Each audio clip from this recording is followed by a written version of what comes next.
Cool. Okay, so a few of you have expressed interest in knowing a bit more about some more dynamic stretches that you could be doing to warm up before your sessions if you're not with me, and also some stretches, some static stretches to do at the end of the session. So I'm going to show you a few of those now so you've got some ideas.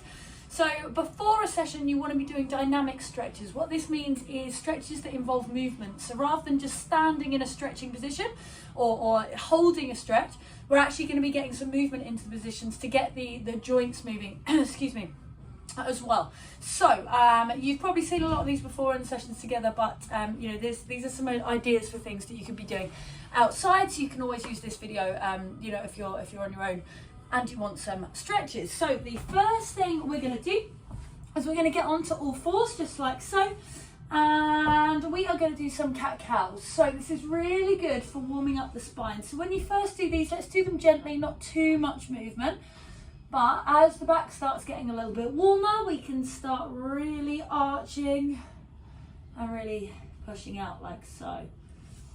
Good. So as you do this, as you push up, you want to push right up through the shoulder blades. And as you come back down, you want to bring the shoulder blades down the back and look up. Pushing down,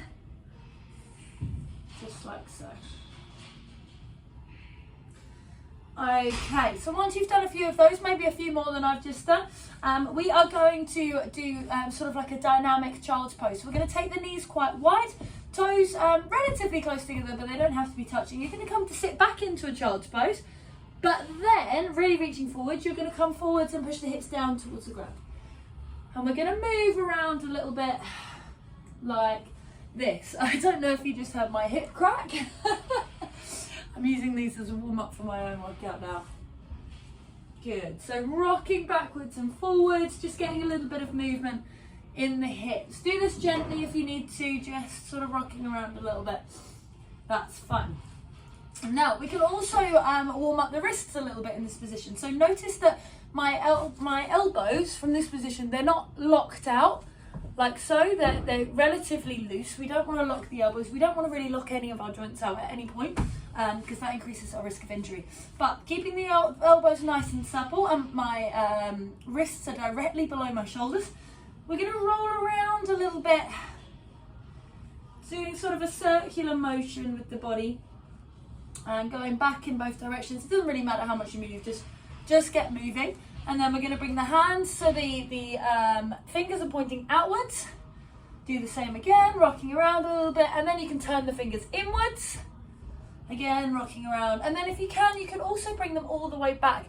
Now you might not have as much movement in this bit, so just sort of use it very, very gently. And if you can't do that, that's absolutely fine. It's just a bit of a stretch for the wrists.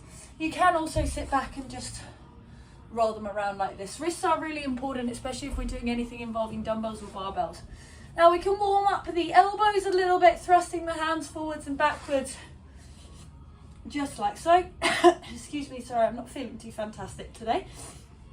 Good. And we can bring them side to side as well, getting those elbow joints. You can do these standing or sitting, really doesn't matter. Now let's get the shoulders warm. So actually we've neglected the neck. Let's do that first. Let's just roll the neck round from side to side. We don't want to throw it all the way backwards because we lose the tension and it's a bit risky. We can hurt ourselves doing it that way. So just going to roll forwards and backwards. Oh, also, I should have said, welcome to the staff room if you've never seen inside here before. Good. All right, when that's feeling a little bit looser, let's put the fingertips on the shoulders and we're going to draw some really big circles with the elbows. Now, don't do this just half-hearted, you know, I want to get really big, as wide as you can, drawing the biggest circle that you possibly can. So we're getting as much movement in that shoulder joint as possible. And then we can go backwards as well. Good. Really, you want to be doing these stretches for, or these dynamic movements for sort of around about 20 seconds each, but, you know, just play around with it until you feel warm. We can also do some chunk twist, twisting from side to side. This is a little bit easier standing up, but I'm going to do it just sitting down because otherwise I've got to readjust the camera angle and I'll have to do that in a minute anyway.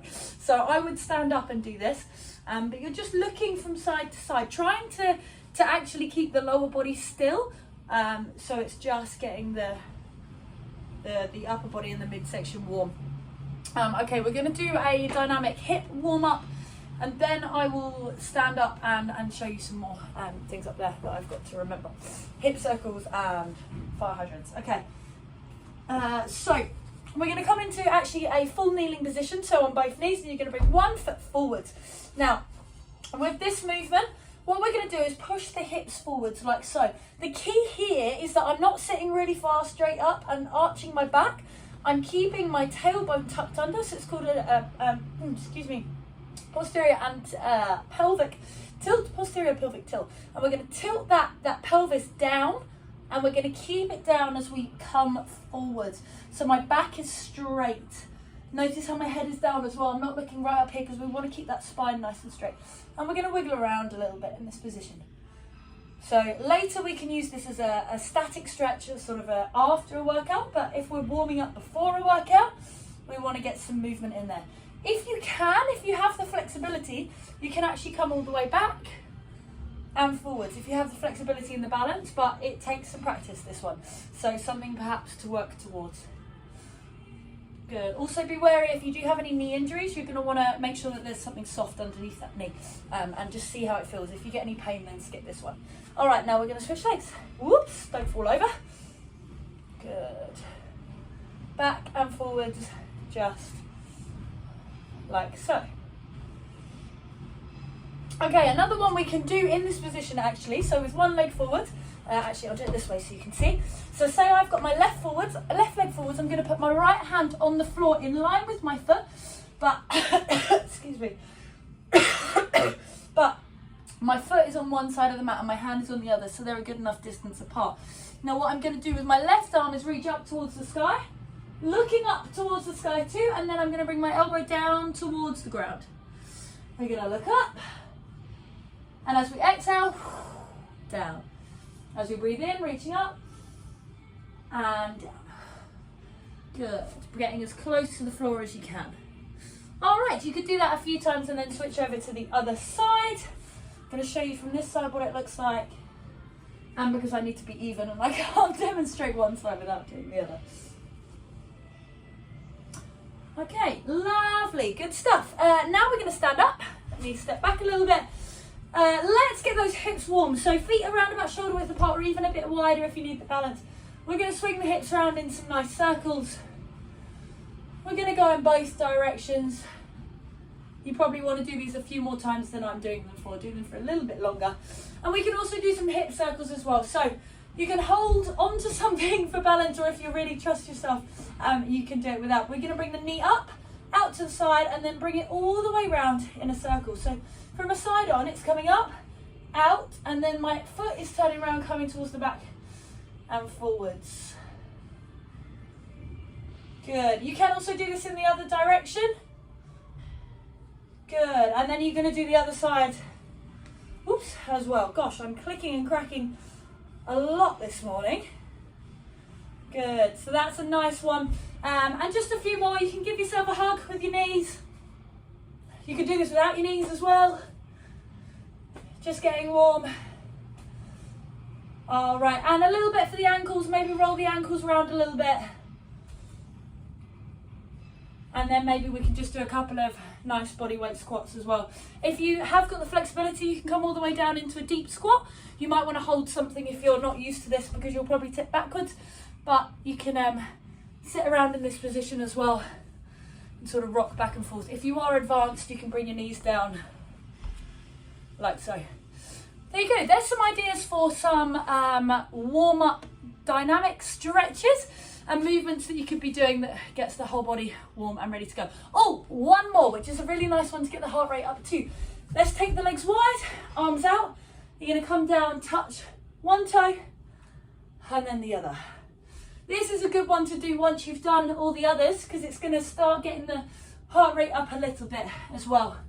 And another alternative to those chug twists as well, we can put the hands up, come down, one side, and then the other. So the arms are coming up above the head, and then one's coming forwards, one's coming backward as we look round, and the other way.